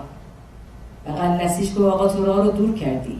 فاصله ما با خدا 1 قدمه. موقعی که موفق شدی پا رو خودت بذاری به خدا رسیدی. و من عشقته قتلته و من قتلته فأندیته. هر کسی رو که بکشم خودم خون بهاش میشه. و ما میبینیم که اون شناخت و اون رابطه تنگاتنگ این عزیزان چطور اینها رو به این اندازه جلو برد. به طوری که مسلم ابن اوسجع که از اصحاب پیامبر بود، جزو کسانی بود که امام حسین سلام الله رو دعوت کرده بود. شب آخر وقتی که امام حسین در بین یارانشون نشسته بودن و گفتن امشب تاریکی رو مرکب کنید برید، همچنان که برادر بزرگوار آقای قزوینی اشاره کردند، اینها برای من اینجا هستند و شما کاری ندارن، بلند شید برید. مسلم ابن اوسجع گفت شما چی میگی؟ ما تا زمانی که سلاح تو دستمون باشه با سلاح، نباشه با سنگ، نباشه با دست، دفاع میکنیم. و اگر کشته بشیم، من یکی اگر کشته بشم، جسدم رو بسوزونن، دوباره زنده بشم و بخوام دوباره همین کار رو با من بکنم، من راضیم. و اگر 70 بار همین کار رو ادامه بدن، من ذره‌ای از این تصمیم برنمی‌گردم. خیلی میخواد آدم اینقدر یقین تو وجودش باشه. غیر ممکنه بدون این بار یقین آدم تو اونجاها پرواز کنه. و این لازمه تمرین های خیلی زیاده. بالاترینش خودشناسی است و ذکر، که من اگر فرصتی باشه انشاءالله در برنامه‌های بعد قصدم اینه هست که یکی کوتاهی به این دو مورد اشاره کنم. انسان‌هایی هست بودند با عزم راسخ که خداوند در سوره احزاب در موردشون این چنین می‌فرماد که من المؤمنین رجال صدقوا ما عاهدوا الله علیه فمنهم من قضی نحبه و منهم من ینتظر و ما بدلوا تبدیلا. از میان مؤمنان مردانی اند که به آنچه با خدا عهد بستند صادقانه وفا کردند. برخی از آنان به شهادت رسیدند و برخی از آنها در همین انتظارند و هرگز عقیده خود را تبدیل نکردند. خداوندا به برکت وجود این بزرگواران و به پاکی امام حسین و یارانش در واقعه عاشورا قسمت میدم که قلب ما رو پر از خدا بخواه، که پر از نور ایمان باشه، قدم هامون در راه خداوند استوار باشه. با این چند جمله از دعای عرفه کلامم رو تموم میکنم که ستایش از آن خدایی است که قضایش را دفع کننده‌ای و عطایش را بازدارنده‌ای نیست. هیچ سازنده‌ای مثل او نمیتواند چیزی پدید آورد. اوست بخشنده و وسعت بخش، اوست شنونده دعاها، زداینده اندوهها، بلند کننده درجات و کوبنده گردنکشان. خدایا تو دعای مضطر و پریشان را اجابت میکنی، بدی را دور میکنی، به داد گرفتار میرسی، بیماران را شفا میدهی، بینوایان را توانگر میکنی، خردسالان را تو رحم میکنی، به سالمندان تو یاری میرسانی، نه جز تو پشتیبانی و نه بالاتر از تو توانایی است. خداوندا به حق عزت و کرامتت در این محرم ما را از پیروان راستین امام حسین و اهل بیتش قرار بده. آمین.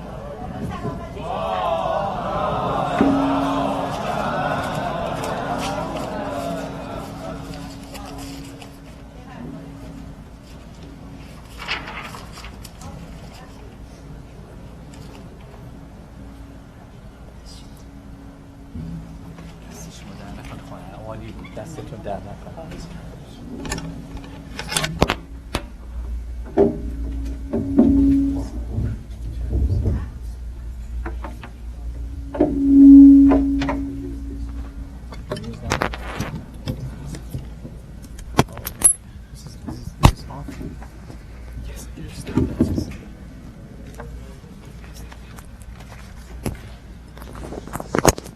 بسم الله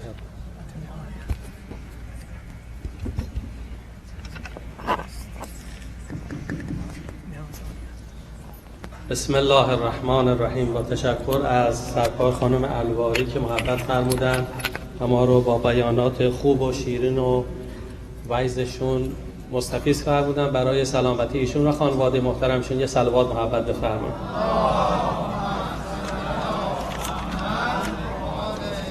I have to appreciate those non-Farsi speakers that they were really patient and listened to her as well. inshallah they get the reward from بیبی دو عالم حضرت صدیقه طاهره. اللهم صل على محمد و آل محمد.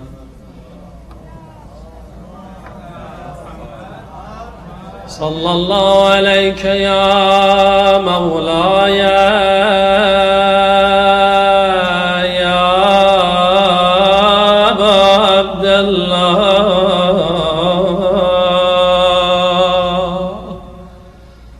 وعلى الأرواح التي هلت بفنائك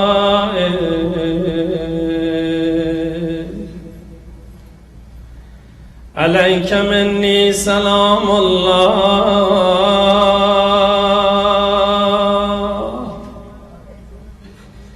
أبدا ما بقيت وبقي الليل والنهار ولا جعله الله آخر العهد مني زیارتکم. همه با هم السلام علی و علی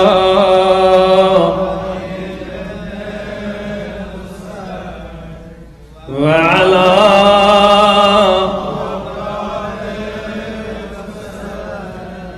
و علی مهر تو را به عالم امکان نمی دهد، این گنج پربهاست من ارزان نمی دهم. گر انتخاب جنت و کوید به من دهد، کوی تو را به جنت و رضوان نمی دهد. نام تو را به نزد اجانب نمی برد، چون اسم اعظم است به دیوان نمی دهد. سلام ما به تو ای سومین امام حسین، که در حضور تو مهدی کند سلام حسین.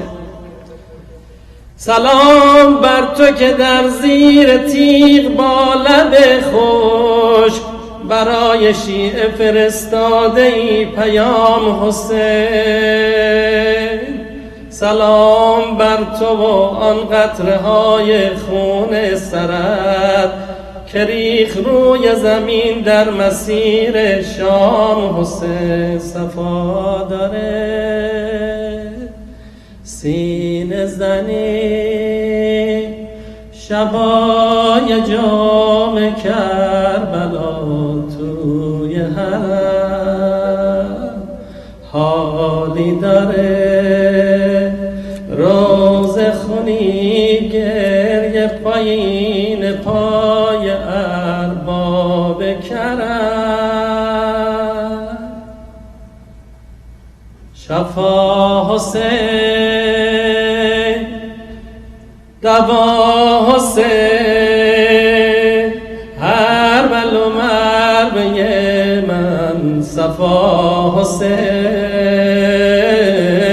علم حسین کرم حسین، یاد داد مادرم بگم فقط حسین، فقط حسین، فقط حسین. یاد داد مادرم بگم فقط حسین، فقط حسین، فقط حسین. عزیزان امشب یه خورده دیر شده، لطفاً همینجا که ایستادید لطفاً بیستید. این صندلی ها رو دو ردیف اگه ممکنه بردارین که جا باز بشه برای عزیزانی که میخوان دور بگیرن. خیلی سریع لطفاً بفرم نکن خوشیش هستن بفرمید. ای عمو جانم، ای عمو جانم، جان جانانم، ای عمو جان جانانم. بفرما جلو. ای عمو جانم، دستت نمیاد. ای عمو جانم، جواب. ای عمو جانم، ای عمو جانم، جان جانانم، ای عمو قاسم جان باز منم، ای عمو قاسم جان باز منم، بعد اکبر به تو همراز منم، بعد اکبر به تو همراز منم، جان من در تب و تاب است عمو، حنجرم تشنه آب است عمو، ای عمو جانم، جان جانانم، ای عمو جان جانانم، لبم از سوز آتش خشکیده، جگرم غرق به خون گردیده، لبم از سوز آتش خشکیده، جگرم غرق به خون گردیده، من که در سوختن و ساختنم، تشنه هم تشنه جان باختنم، ای عمو جانم، جان جانانم، ای عمو جانم، جان جانانم، ای عمو باز مدار از راهم، اذن میدان ز حضورت خواهم، آمدم تا که تو را یار شوم، آمدم تا که تو را یار شوم، پای تا سر همه ایثار شوم، ای عمو جان جانانم، ای عمو جانم، جان جانانم، جان من باد فدای تو عمو، هستیم هست برای تو عمو، من که سرمست تولای تو ام، من که سرمست تولای تو ام، ای عمو خاک کف پای تو ام، ای عمو خاک کف پای تو ام، ای عمو جانم، جان جانانم، جانم، ای عمو جانم، جان جانانم، تو که از ظلم عدو مغمومی، تو که مثل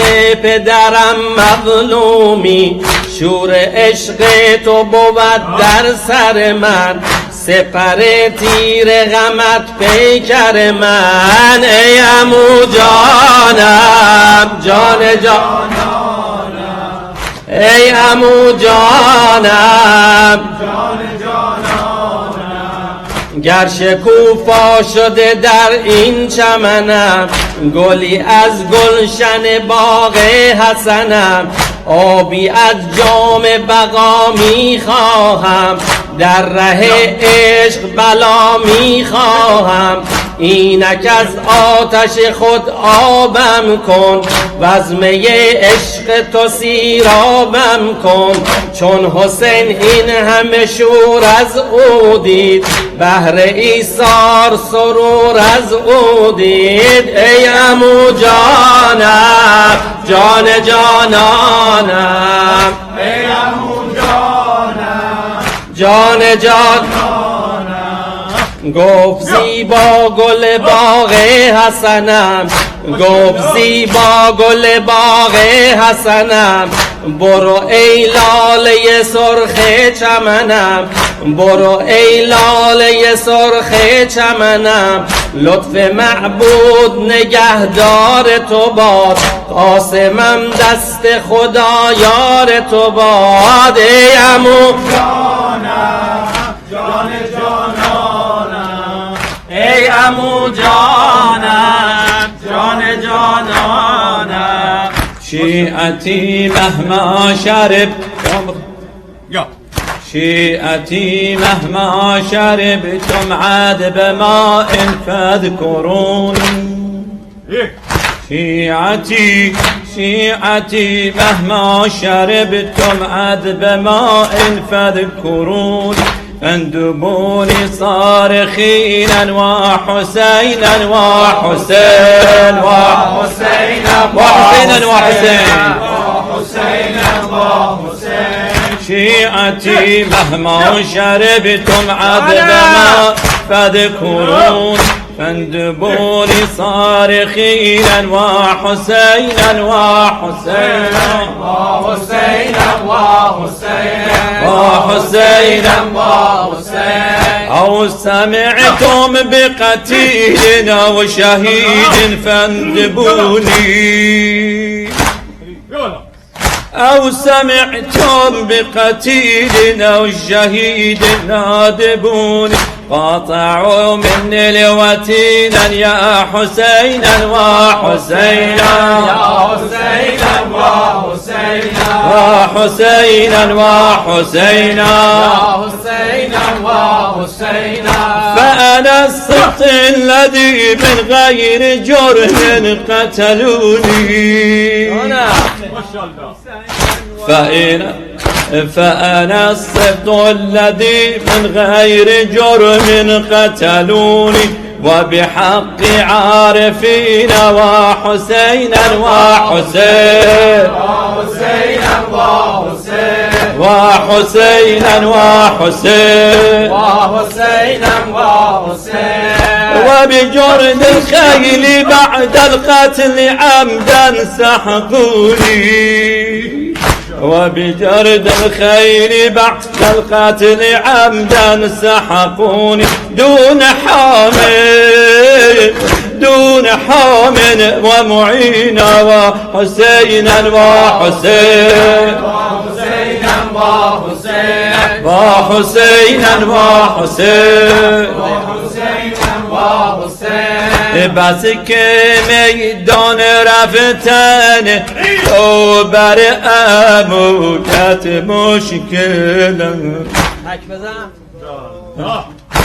بس که میدان رفتن تو بر اموکت مشکلم دست یابی تو بر این آرزویت مشکل است حسین جانم حسین جانم، دیگرت هجران مگو ای یادگار مجتبی دیگرت هجران مگو ای یادگار مجتبی بر من شام جان فنا عطر و بویت مشکل است حسین جانم حسین آی بر دلم آتش مزن بر دلم آتش مزن ای میوه قلب انسان چون مرا نشنیدن این گفتگویت مشکل است حسین جانم حسین جانم حسین جانم حسین جانم، چون به جان مجتبی دادی قسم اینک برو گرچه دل برکندن از روی نکویت مشکل است حسین جانم حسین ای میروی و میکنم سوی تو با حسرت نگاه، گرچه در هجران نظر کردن به سویت مشکل است. حسین جانم، حسین جانم، بس که سنگ را پر خروش از لشکر باطل بود، حق چنیدن از لب تکبیر گویت مشکل است. حسین جانم، حسین جانم، ای تو سلامت بینم، تو سلامت بینمت کردم شتاب از خیمه گاه، لیک با انبوه دشمن جستجویت مشکل است. حسین جانم، حسین جانم، حسین جان، حسین جانم، حسین جان، حسین جانم، حسین جان، حسین جانم، حسین جان، حسین جانم، حسین جان، حسین جانم، حسین جان، حسین جانم، حسین جان، حسین جانم، حسین جان، حسین جان. وای قاسم، وای قاسم، وای قاسم، همه وای قاسم، وای قاسم، وای قاسم، وای قاسم، همه وای قاسم، شب حضرت قاسم، وای قاسم، وای قاسم، تازه داماد عمو قاسم ابن الحسنم، تازه داماد عمو قاسم ابن الحسنم، در بی کسی یار عمو قاسم ابن الحسنم. وای قاسم، وای قاسم، وای قاسم، وای قاسم، وای قاسم، وای قاسم.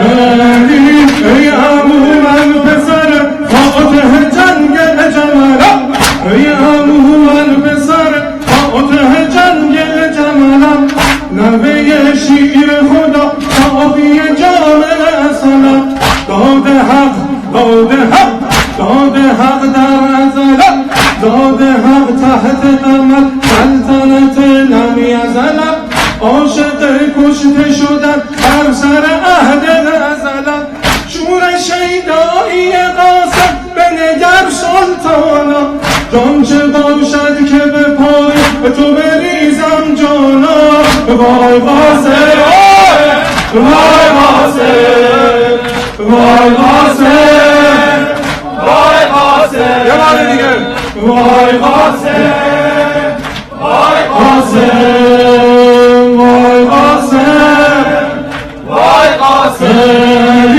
منو شمشیری و امانی و پیراهنی، منو علی، منو شمشیری و امانی و پیراهنی، در دل قاسم تو نیست غم بی کفنی، میروم تا که بگویم تو همه عشق منی، حسنیم، حسنیم، حسنیم، حسنیم، حسنیم، حسنیم، حسنیم، منو شمشیریم آقایی و پیرانی، در دل قاسم تو نیست غم بی کفنی، میروم تا که بگو تو همه عشق منی، حسنیم، حسنیم، حسنیم، حسنیم، حسنیم، سب شکره ایدن کنار منم، سب شکره ایدن کنار منم، دست پرورده عباس علمدار منم. وای قاسم، وای قاسم، وای قاسم، وای قاسم،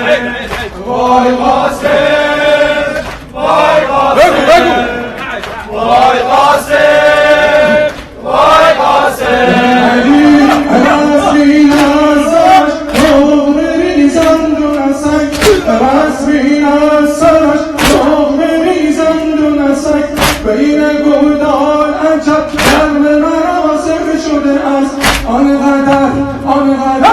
آنقدر سنگ او خود که آخر افتاد آینه خود که شد حضرت قاسم شده است آینه خود که شد حضرت قاسم شده است خیز قاسم که ببین چقدر تنهایم وای از خجلت من پیش امانت هایم وای قاسم وای قاسم وای قاسم وای قاسم وای قاسم وای قاسم قاسمت در وسط معرض بغضا کرده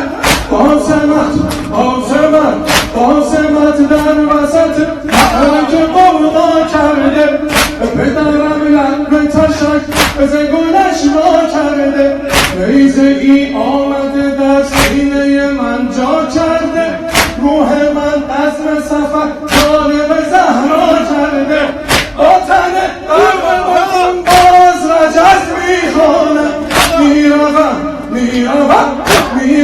منتظر آمدنت میمانم وای قاسم وای قاسم وای قاسم وای قاسم وای قاسم وای قاسم وای قاسم وای قاسم مظلوم حسین غریب حسین بیکس حسین شهید حسین عطشان حسین یاری عبدالله یاری عبدالله یاری عبدالله یاری عبدالله و بیکس و تنها یاری عبدالله در صف اعدا یاری عبدالله یا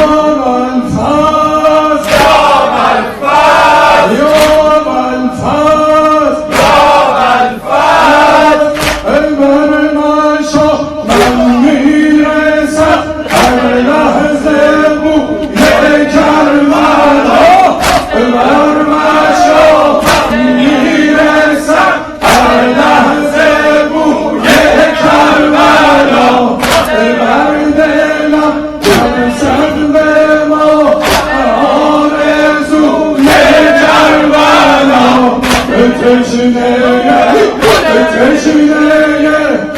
تشنه آب فورا ای عجل مهلت بده تشنه آب فورا ای عجل مهلت بده تا بگیرم در بغل تا بگیرم در بغل قبر شهید کربلا یا حسین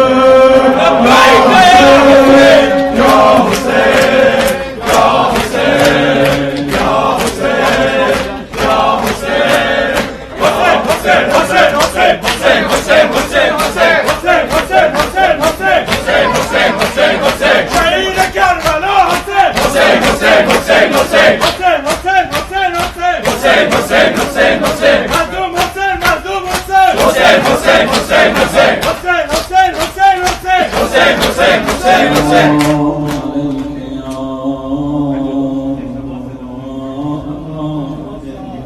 تقبل الله اعمالكم این جوانه ما رو میگه الهی آمین. گرمی به مجلس خوش به سعادت. I would like to thank all the young people who are with us tonight. They really gave so much beauty to this session tonight. May Allah protect you and bless you, inshallah. We'd love to see you every night. I know it's kind of late. I know it's late, but I remember when we were children. These nights, we didn't care what's going on. We were here. So,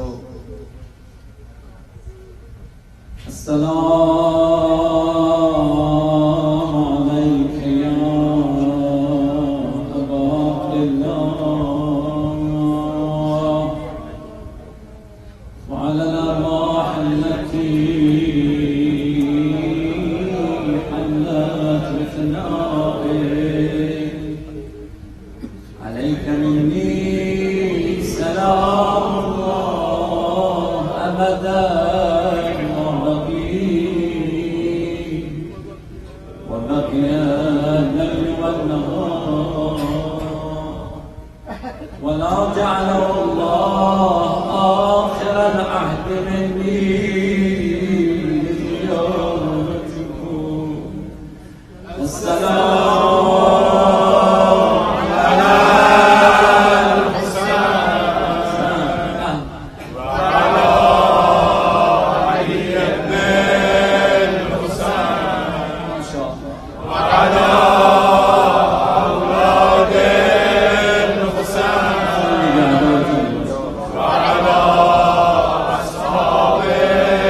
والسلام على أبي الفضل العباس الأمير المؤمنين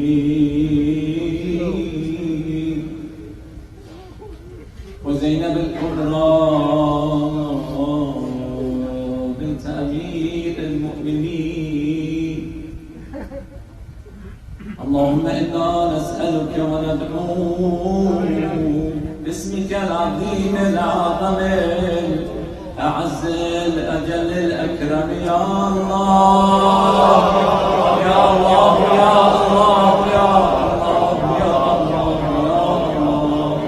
يا الله يا الله يا الله يا الله يا رحمن يا رحيم يا مقلب القلوب ثبت قلوبنا على دينك واكفنا يا قاضي الحاجات ويا كافي المهمات إنك مجيب الدعوات إنك غافر الذنوب والخطيئات.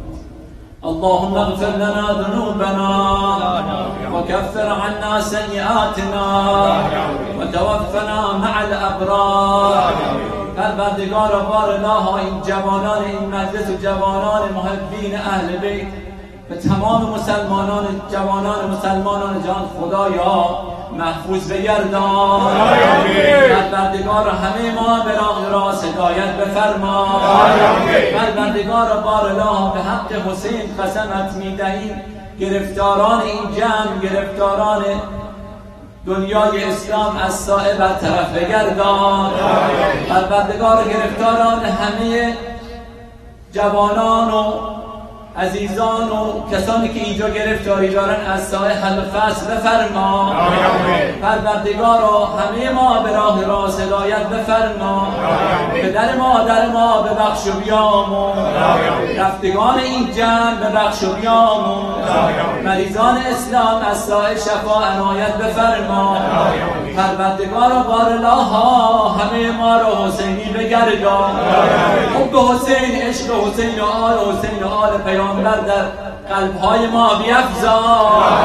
پروردگار راه ما را فکر ما را کردار ما را حزب حسینی بفرما. توفیق عمل صالح به همه ما عنایت بفرما. پروردگار بار الله به حق این شبای عزیز قسمت میدهند فرج امام زمان ما تعجیل بفرما. برای شفای مریضان اسلام اسم زیاد دارم. سربخان مقدس دادبان، آقای مجتهدی، محمود رضا، همه دیگه خداوند همه اسامی رو میدونه. ما اصلا احتیاجی نیست هم بگیم.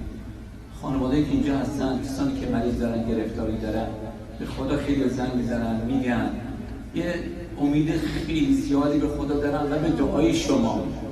این دعا رو با خلوص نیت، حالا که دلها پاک شد و صیقلی شد، فقط خدا رو در نظر بگیریم و این آیات شریفه رو قرائت کنیم برای شفای مریضان و رفع گرفتاری از عزیزان. قرائت میکنیم. بسم الله الرحمن الرحیم.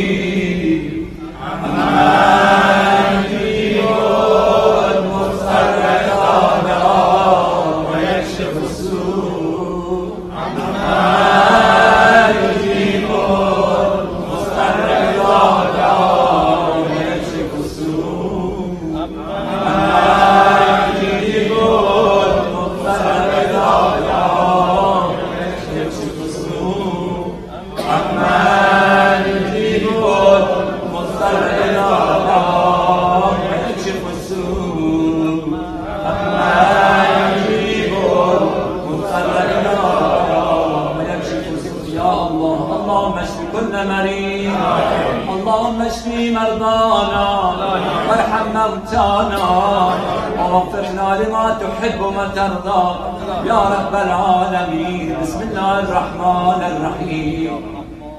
اللهم كن لوليك الحجة ابن الحسن صلواتك عليه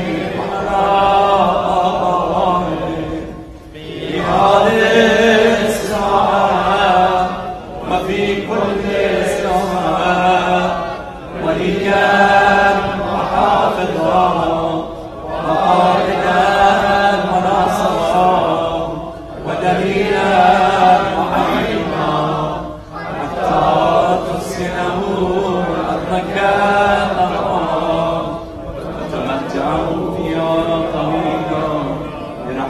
يا أرحم الراحمين إلى أرواح المؤمنين والمؤمنات بالأخص حسین رضا مشفر، حبیبه مشفر و همه رفتگان این جمع و رفتگان همه عزیزانتون و بستگانتون و دوستانتون رحم الله من قدر فاتحه.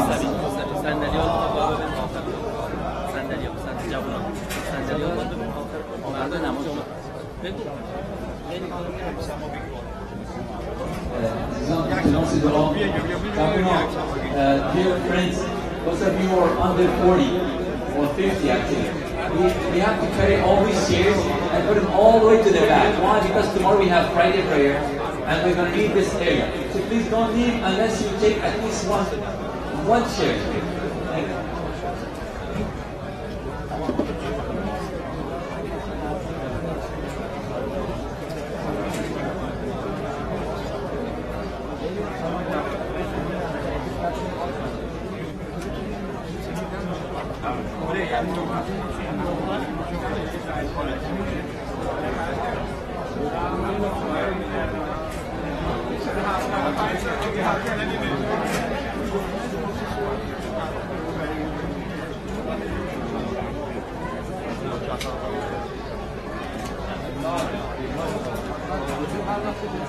من نیدم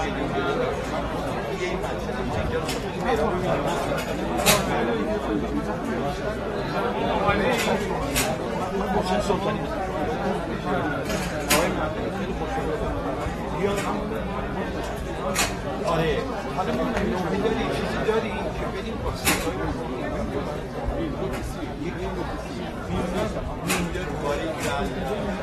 نیست نه یک منم بذارم من یه کنی میگم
You have to